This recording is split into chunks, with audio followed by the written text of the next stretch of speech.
तो आइए हम सुन्नत तरीके से अपने जुमे के दिन का आगाज़ करते हैं। मैं गुस्ल के लिए चला जाता हूँ और सुरमा न सिर्फ सुन्नत है बल्कि नज़र के लिए भी मुफीद है।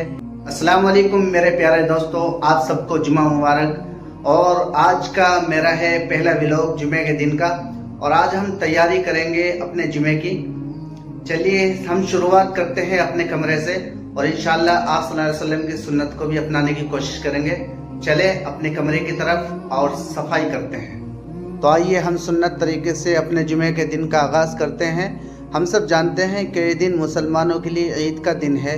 आइए हम देखते हैं कि इस दिन की सुन्नतें क्या हैं और हम इसे कैसे बेहतर तरीके से गुजार सकते हैं, क्योंकि सफाई आधा ईमान है और जुमे का दिन वैसे ही सफाई और सुथराई का दिन है।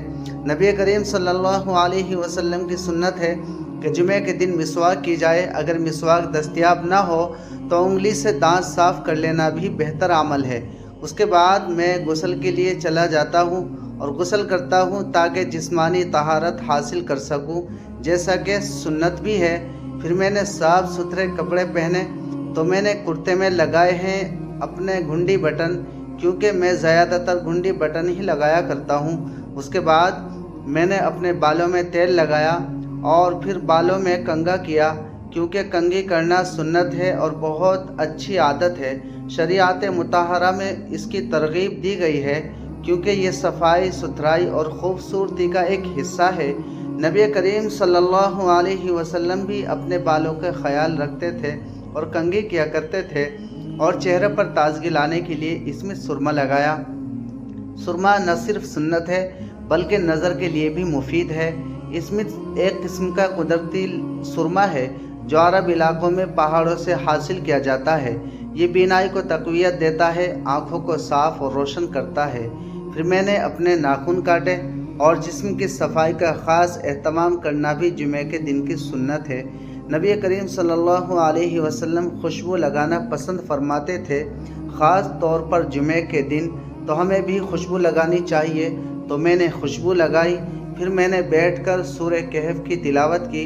रसूलुल्लाह सल्लल्लाहु अलैहि वसल्लम ने फरमाया, जो शख्स जुमे के दिन सूरह कहफ पढ़े उसके लिए एक जुमे से दूसरे जुमे तक नूर रोशन कर दिया जाता है। फिर मैं मस्जिद गया और जुमे की नमाज बाजमात अदा की।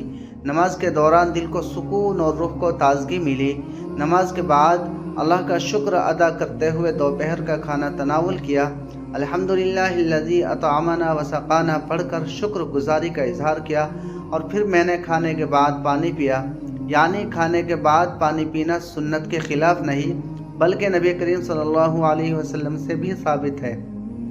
खाने के बाद थोड़ा सा आराम किया ताकि जिस्म और दिमाग दोनों को ताजगी मिले।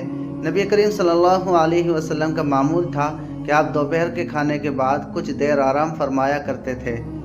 तो दोस्तों, ये था हमारा नबी करीम सल्लल्लाहु अलैहि वसल्लम की सुन्नतों को अपनाते हुए आज का व्लॉग।